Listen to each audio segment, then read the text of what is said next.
What's up, y'all? Welcome back to my channel. If you are new, go ahead and hit that subscribe button. If you're old, welcome back, y'all. I'm doing 5 tips on how to move out at 18. It's not really hard. You just have to save, you have to work, and you have to budget. It's not hard. You just make it hard. One thing I'm gonna say is, please do not try to move out your house if you don't really have no real reason to move out.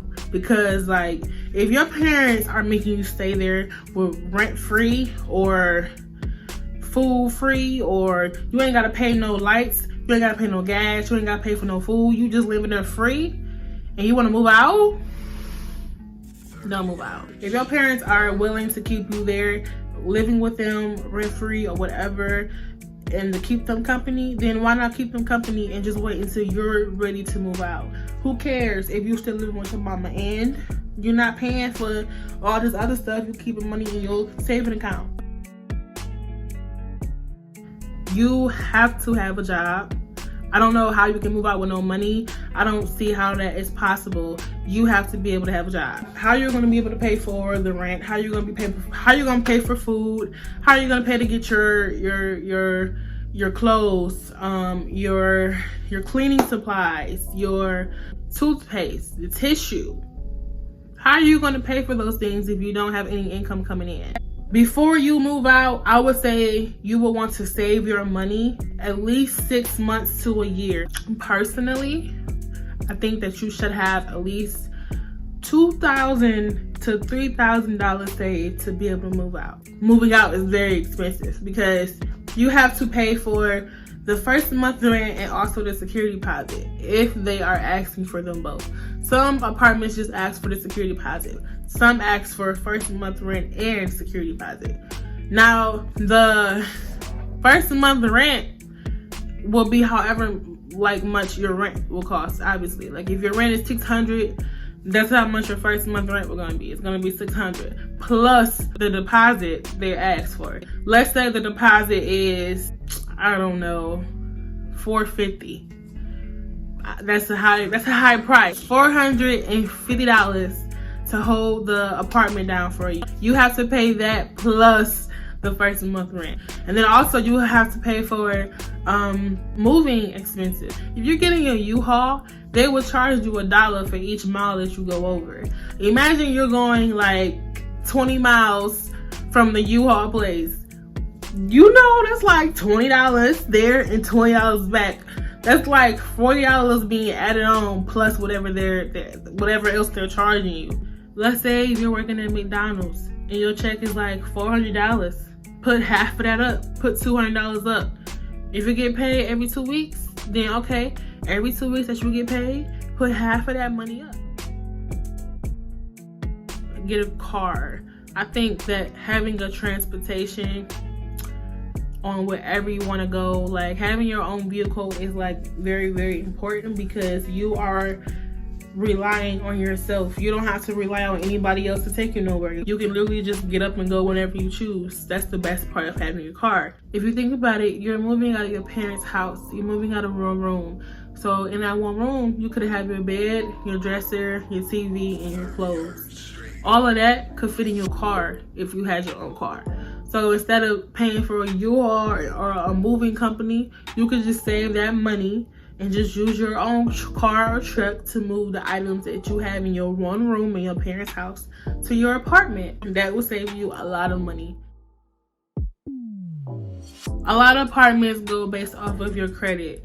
Now, if your credit is bad, you could probably still get an apartment, but you will pay more of a security deposit than anybody else would.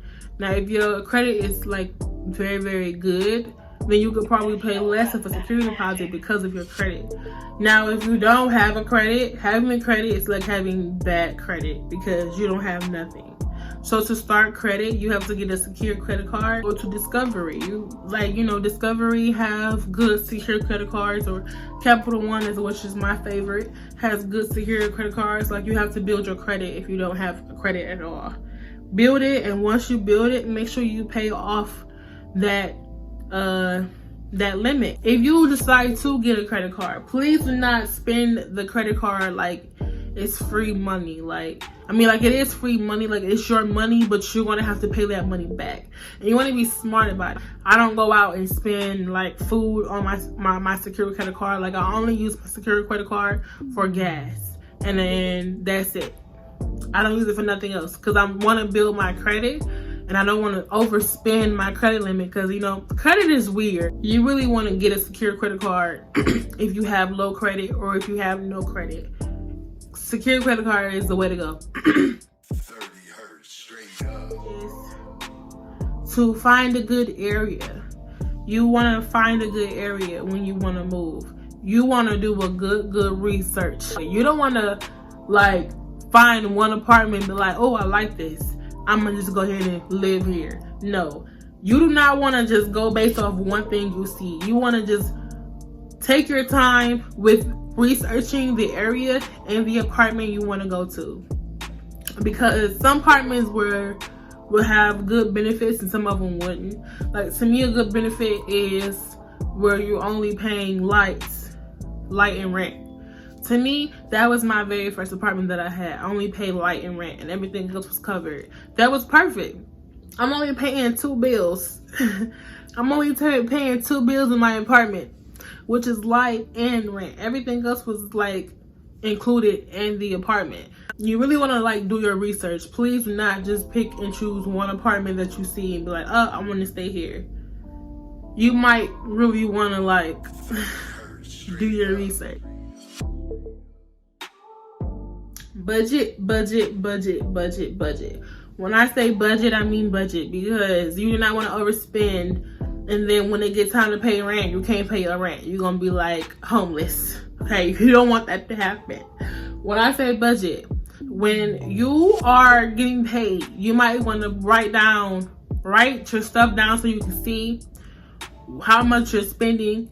Because once you see how much you're spending visually, it helps you a lot more, and it helps you more saving. Trust me. It helps you save a lot when you see it visually.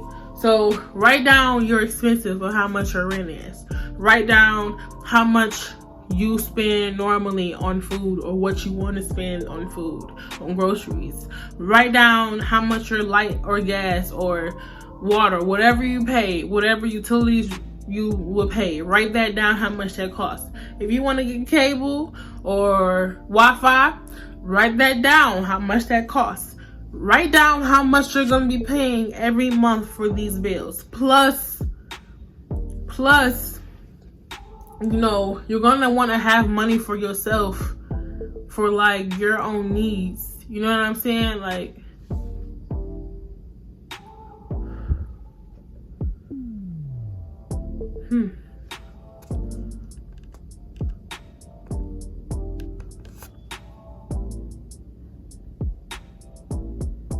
that's weird. But yeah, you might want to write things down so you can see how much you're spending every month on your bills. So once you see how much you're spending every month on your bills, you'll know how much to put up every month or every time you get paid.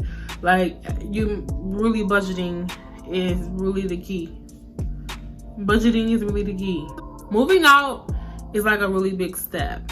It's a really big step. And also, I also want to say is, you don't want to move out alone. If you do, you want to make sure that you really like have enough money, because having a roommate can like help you in so much ways.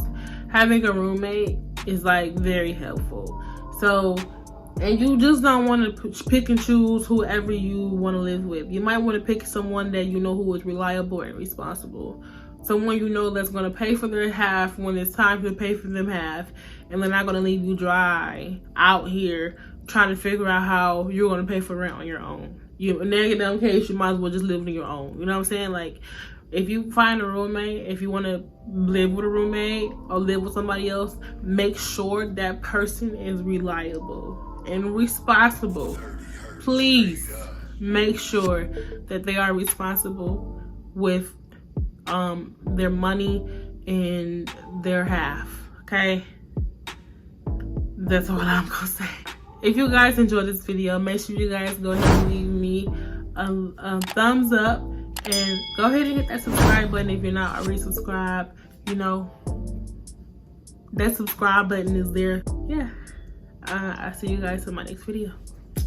Bye.